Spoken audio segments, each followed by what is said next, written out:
Good evening and welcome to this semester's last episode of NewsNight. I'm Jessie Dillon and I'm graduating in 10 days. Tonight we'll cover all of your international, national, and local news. Find out more about what country is facing backlash against banning religious clothing. Also hear new details regarding the Notre Dame restoration in Paris. Locally, hear about a deadly shooting on Pittsburgh's north side, as well as an incident in a hospital in Greensburg. All this and more coming up on NewsNight.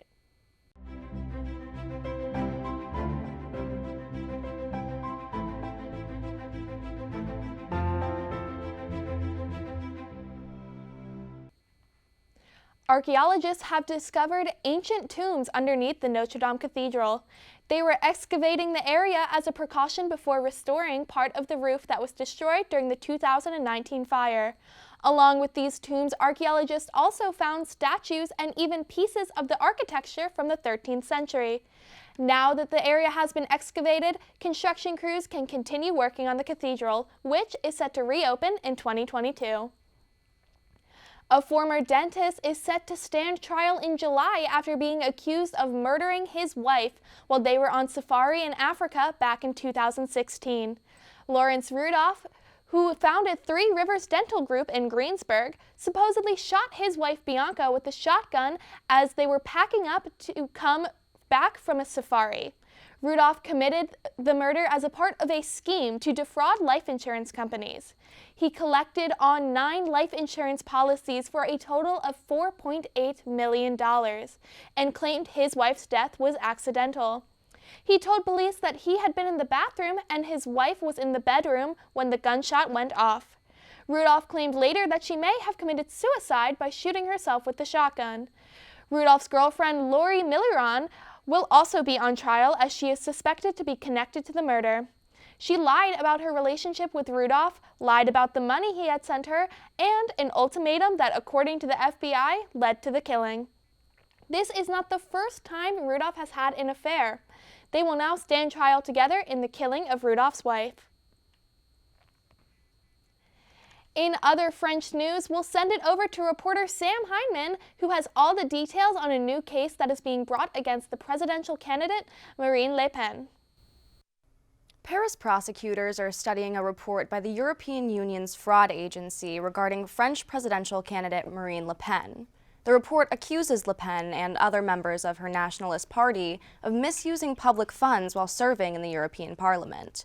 The fraud agency, OLAF, accused party members of, quote, grave violations, end quote, stating that the party abusively used over 600,000 euros of public money. This report was disclosed only 2 days before Le Pen faces incumbent Emmanuel Macron in the runoff election. Le Pen dismissed the report as, quote, foul play by the European Union over 2 days before the second round, end quote. A similar investigation was disclosed in 2017, the ongoing case resulting in preliminary charges to Le Pen, who lost to Macron in that year's election. Though this year's election is a much tighter race between the two candidates, Macron still leads in the polls ahead of the upcoming vote. The tensions between Israel and Palestine continue to rise. Reporter Nick Kanopka has more details about what defense systems Israel is adopting to defend itself. Israel has announced a new defensive weapons system to protect themselves from incoming rockets. The defense system, dubbed Iron Beam, uses lasers to detect and destroy weapons that are sent through the air. According to Israeli Prime Minister Naftali Bennett, the system is able to intercept mortars, rockets, and anti-tank missiles, and it can do this at a reduced cost compared to Israel's current Iron Dome defense system. Where Iron Dome deploys rockets to detonate incoming fire mid-air and can cost tens of thousands of dollars per deployment, the new Iron Beam system uses a powerful laser beam to tear through rockets before they can strike. A shot from the laser only costs $3.50 per interception. The Israeli government just concluded tests on the Iron Beam last month and released footage of the laser cutting through the wing of an unmanned test drone. The defense system is expected to be rolled out along the Israeli border within the next year. Once deployed, Iron Beam will be the first energy-based weapon system in the world. The subject of religious head coverings in France has been a very prominent topic during the ongoing presidential race. Both candidates running, current President Emmanuel Macron and competitor Marine Le Pen, have been very vocal concerning their stances on the subject. President Macron has been very vocal in his support of the current ban on headscarves in schools and learning institutions, as well as his past of supporting the closure of several mosques and other religious buildings. On the other hand, Le Pen is in favor of a complete ban on religious head coverings enforced by police through fines. Le Pen has also promised to reduce immigration and outlaw ritual slaughter. These policies are leaving Muslims and other religious individuals feeling targeted politically and wondering how the upcoming election will affect their individual rights in their home country. Coming up after the break, hear more national news like what part of the U.S. is experiencing a historic drought. Also, hear about the trial of the last ISIS member cell. We'll be right back.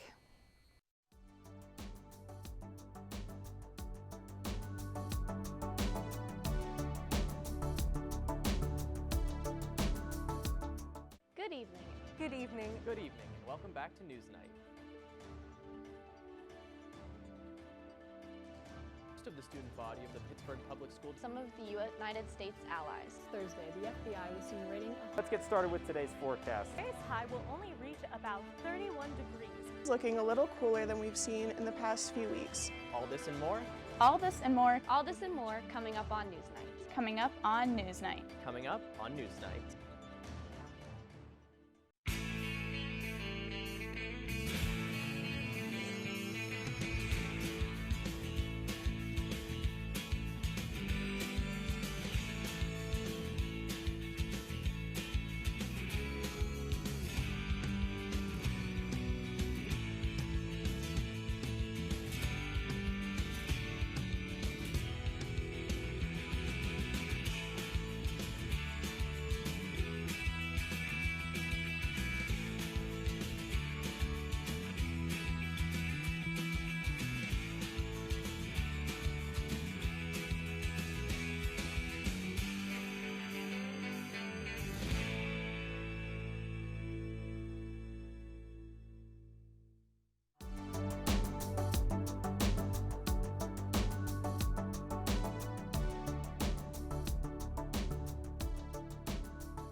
At 8:30 a.m. on Tuesday, April 12th, a gunman opened fire in a New York City subway.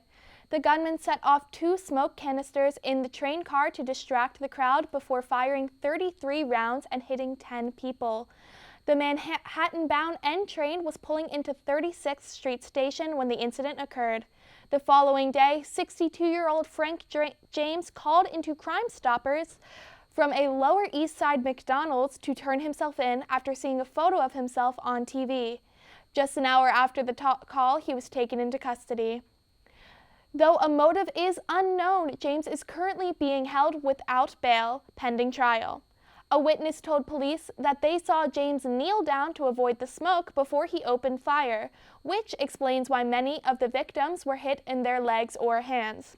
According to local hospital records, 29 people were injured, but none of the injuries were fatal. The western U.S. is currently experiencing an almost historic level drought, with precipitation and reservoir levels of the first few months of 2022 so low that they are either nearing or at record levels. Many Texas counties just experienced their driest time span from September to March since 1895, which includes the historic Dust Bowl of the 1930s. The western U.S. is home to the Great Plains, which the country relies on for nearly 1/5 of all wheat, corn, cotton, and cattle production in the U.S. These urban industries already relied on scarce water supply, which is now dwindling even more as the critical water replenishing time of the year is leaving. The drought also creates conditions that encourage wildfires. According to the National Interagency Fire Center, there have been 19,226 wildfires in the U.S. since January 1st, a number already above the 10-year average. The Rio Grande River, one of the longest rivers in America, which passes through the western United States, is also reaching record dryness levels. The sandbars within the banks are widening, and the river is fighting to keep following its driest areas. Federal water managers just shared a new annual operating plan for the Rio Grande in hopes to conserve water and use it more sustainably. A group of ISIS members are on trial now for the torture and killing of 4 Americans. Aaron Ute has more information about the trial and the testimonies within. The last member of the ISIS cell known as the Beatles, a British group of fighters, was convicted by a jury last Thursday of assisting in the kidnapping and deaths of 4 Americans between 2012 to 2015. El Shafe El Sheikh was charged with 8 counts, including 4 conspiracy charges relating to his work with ISIS and 4 charges of hostage-taking, resulting in the death of Americans James Foley, Stephen Sotloff, Kylie Mueller, and Peter Kossig. Over the 2-week trial, former hostages testified about the brutal beatings and torture they endured under the 3 members of the Beatles, who they nicknamed John, George, and Ringo. El Sheikh, according to prosecutors, was Ringo. Family members of the victims also testified during the trial, including Kossig's father, Edward, as well as Foley's mother and brother, Diane and Michael. The 3 Beatles, Mohammed M. Wazi, Alexandra Cote, and El Sheikh, would take hostages in order to demand the release of ISIS militants in prison or to collect ransom. Some hostages were released after large ransoms were paid, but others were executed by the group on camera for propaganda films. Cote pleaded guilty in September, and M. Wazi, who prosecutors say was responsible for several of the beheadings of hostages, was killed by a drone strike in 2015. A former ISIS member also testified during the trial, telling the jury that El Sheikh, who he identified in the courtroom, was an ISIS fighter and appeared to be a high-ranking member. El Sheikh's defense had tried to claim that he was a, quote, simple fighter and had been mistakenly identified as a member of the notorious Beatles terror cell. A tragic accident took the life of a young boy in Orlando, Florida. Sam Heineman has more details about what led to the 14-year-old's death. On March 24th, 14-year-old Tyree Sampson tragically fell to his death from the free fall ride at Icon Park in Orlando, Florida. Now, following an investigation from a forensic engineering firm, it has been confirmed that 2 of the ride seats, one of which being Sampson's, had been manually adjusted against the manufacturer's guidelines. The firm has found that of the ride's 30 seats, 27 had an average restraint of 3.3 inches. However, 2 seats had restraint openings of 6.5 inches, almost double that of the normal range. Nikki Freed, commissioner of the state's Department of Agriculture and Consumer Services, stated, quote, "These misadjustments allowed the safety lights to illuminate improperly, satisfying the ride's electronic safety mechanism that allowed the ride to operate even though Mr. Sampson was never properly secured in his seat," end quote. Freed added that determining any operator error was only the first factor in many of the investigation and that it remains ongoing. Coming up after the break, we have your local Pittsburgh news. Find out more about the incident on the north side that left 2 young people dead. Also, hear what you can expect from Pittsburgh weather this week with Craig Frykowski. We'll be right back.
2 teenagers are dead and 8 others are wounded after a gunman opened fire in an Airbnb in Pittsburgh's North Side neighborhood last Sunday. The incident occurred around 12:30 a.m. after an altercation during a party of over 200 people. According to neighbors, streets were packed with underage kids trying to get into the home just hours before the shooting. 5 others at the party sustained cuts and broken bones during their attempts to flee the scene. The name of the person who rented the home has not been released, but a spokesperson for Airbnb has stated that they have received a permanent ban. Pittsburgh Public Schools were closed on Monday as students and staff mourned those who were killed. As of the filming of this episode, no arrests have been made. A man in Ross Township is being charged for messaging minors and sending various inappropriate messages to the 2 young girls. Aaron Ute has more information on the man and these charges. Police say Jonathan Smith, 33, who lives in Ross Township, was talking to 3 14-year-old girls and 1 12-year-old on Snapchat. In all of the conversations, police say he asked to meet up with them. In some of the talks, the conversation turned sexual.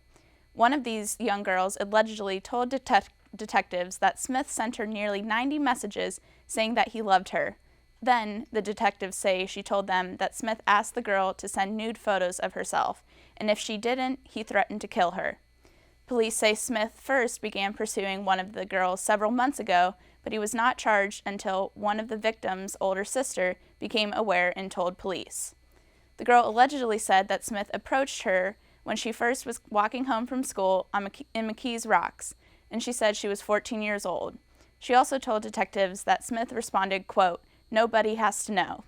From there, police say Smith began having sex with the girl, tried to pay her for sex acts, and even gave her drugs.